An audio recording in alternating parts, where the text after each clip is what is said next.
Hotman Paris beber cara selamatkan Jessica Wongso dalam kasus kopi sianida, minta ajukan gerasi. Publik kembali dibuat bertanya-tanya mengenai kasus pembunuhan kopi sianida yang menyebabkan Jessica Kumala Wongso dipenjara. Kasus ini kembali mencuat ke publik setelah film dokumenternya ditayangkan oleh Netflix sejak 28 September 2023 lalu. Pengacara kondang Hotman Paris Hutapea pun menawarkan solusi untuk mengeluarkan Jessica Kumala Wongso dari penjara. Hotman Paris sampai Rabu 4 Oktober 2023 secara khusus mengunggah sedikitnya 5 video yang berisi komentar terhadap kasus pembunuhan Wayan Mirna Salihin.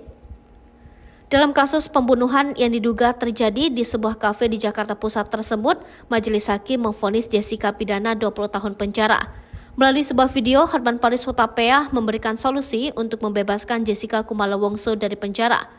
Sebagai pengacara yang sudah belasan tahun berkarir, Hotman Paris tidak kurang akal. Menurut Hotman, sesuai hukum yang berlaku di Indonesia, satu-satunya cara agar Jessica bebas dari penjara adalah mengajukan gerasi kepada Presiden Joko Widodo alias Jokowi. Tetapi katanya, sebelum gerasi diajukan, sebaiknya perlu dilakukan pendekatan hingga bisa mengetahui bahwa Presiden akan mengabulkan gerasi tersebut. Lobby-lobby perlu dilakukan terlebih dahulu agar tidak justru terjadi blunder buat Jessica. Blunder yang dimaksudnya di sini artinya adalah sudah mengakui bersalah dan mengajukan gerasi tetapi ditolak Presiden. Menurut Hotman, saat ini satu-satunya jalan untuk membebaskan Jessica secara hukum hanya mengajukan gerasi. Presiden Indonesia saat ini adalah Joko Widodo alias Jokowi.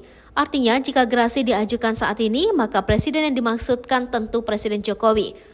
Dalam video sebelumnya, Hotman Paris juga menyinggung tidak adanya 2 alat bukti dalam kasus kematian Mirna. Meski demikian, Jessica telah dijatuhi vonis. Seperti diketahui, Jessica didampingi oleh pengacara Otto Hasibuan dan kawan-kawan.